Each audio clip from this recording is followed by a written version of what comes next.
সবাইকে স্বাগতম জানাচ্ছি। আজকে আমি আলোচনা করব ফ্রন্ট নিয়ে। আমরা দেখতে পাচ্ছি স্ক্রিনের মধ্যে দুইটি ফ্রন্ট অলরেডি ডাউনলোড করে আমি এখানে প্রদর্শন করে রেখেছি। এছাড়াও আমরা যদি ফ্রন্ট নিয়ে কাজ করতে চাই, এর আগে আমরা আলোচনা করেছি। এই যে এখানে ফ্রন্ট রয়েছে, অনেকগুলো ফ্রন্ট আমরা দেখতে পাচ্ছি। এগুলো মূলত গতানুগতিক ফ্রন্ট। আমরা দেখতে পাচ্ছি অনেকগুলো ফ্রন্ট রয়েছে। এই ফ্রন্টগুলো আমরা ব্যবহার করতে পারি।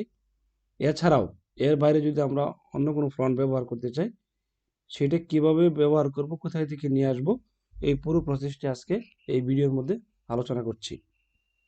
আমরা এখন চলে যাব ইন্টারনেটের গুগল ক্রোম ব্রাউজারের মধ্যে। এখানে আমরা লিখব ইংলিশ স্টাইলিশ ফন্ট, লিখে আমরা সার্চ দেব। সার্চ দিলে অনেকগুলো রেজাল্ট এখানে চলে আসবে, আমরা দেখতে পাচ্ছি। আমরা যে কোনো রেজাল্ট এখান থেকে নিতে পারবো, কিন্তু আমরা জাস্ট প্রথম যে রেজাল্টটা আছে এখানে আমরা ক্লিক দিলাম। ক্লিক দিয়ে আমরা দেখতে পাচ্ছি এখানে একটি ফ্রন্টের ওয়েবসাইট আমাদের সামনে প্রদর্শন হয়ে গেছে। এখন আমরা দেখতে পাচ্ছি যে উপরে মেনুর মধ্যে যে মডার্ন ফ্রন্ট আছে, হ্যান্ড রাইটিং ফ্রন্ট আছে, হ্যান্ড রাইটিং ফ্রন্ট, আরও অনেক ধরনের ফ্রন্ট আছে। হ্যাঁ, আমরা চাইলে এই ফ্রন্টগুলো ব্যবহার করতে পারবো আমাদের প্রয়োজন মতো। আমরা দেখতে পাচ্ছি যে স্ক্রিনের মধ্যে অনেক ধরনের সুন্দর সুন্দর ফ্রন্ট রয়েছে। বিভিন্ন সময় যারা ফ্রন্ট ব্যবহার করে, লেখাকে সুন্দর করে, তারা এইভাবেই ডাউনলোড করে ফ্রন্টটা মূলত এখান থেকে ডাউনলোড করে নিয়ে নেই। তা আমরা এই ফ্রন্টটি মূলত ডাউনলোড করতে চাচ্ছি। আমরা দেখতে পাচ্ছি স্ক্রিনের মধ্যে।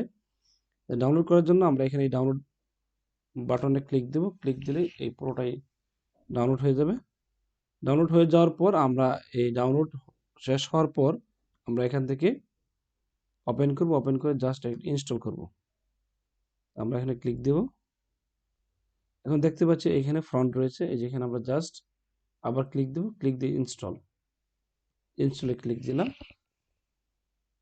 কয়েক সেকেন্ডের মধ্যে এই ফ্রন্ট ইনস্টল হয়ে যাবে। এখন সবচেয়ে গুরুত্বপূর্ণ যে বিষয়টা, এই ফ্রন্টের নাম কি সেটা আমাকে অবশ্যই মুখস্থ রাখতে হবে। আমি তা না হলে এই মাইক্রোসফট এই অফিসের মধ্যে সেটা আমি খুঁজে বের করতে পারবো না। এই জন্য আমরা একটা কাজ করব, সহজ একটা ওয়ে।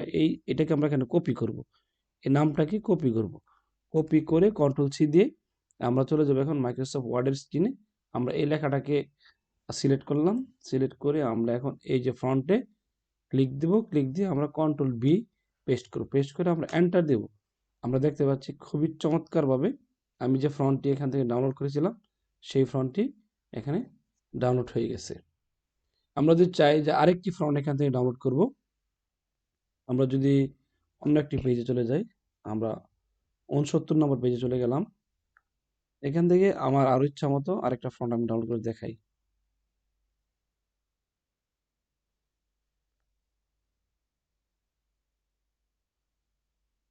এইগুলো আমার পছন্দ হচ্ছে, এই ফ্রন্টটা আমি ডাউনলোড করব। আমরা এই ডাউনলোডে ক্লিক দিলাম। হ্যাঁ, ডাউনলোড হয়ে গেল। এখান থেকে আমরা এই যে সময় নিচ্ছে।